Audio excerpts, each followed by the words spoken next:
વડોદરા શહેરના બાજવા ગામમાં મોડી રાતથી જ પાણી ભરાવા લાગ્યા હતા। રાત્રે ભારે વરસાદને લઈને પાણી ભરાતા સ્થાનિકો વહેલી સવારથી જ હેરાન પરેશાન થઈ ગયા।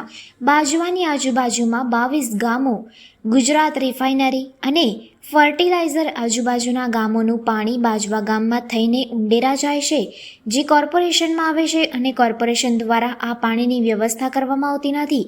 વર્ષોથી આ સમસ્યાને લઈને સ્થાનિકો હેરાન પરેશાન થઈ રહ્યા છે। બીજી તરફ વાઘોડિયા રોડ પર પારુલ યુનિવર્સિટીના મુખ્ય માર્ગ પર પાણી ભરાઈ ગયા છે।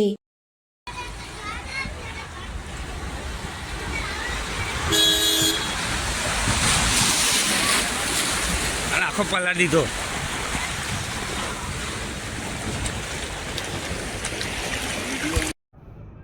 તમે લખેલું કેમ ના આવ્યું?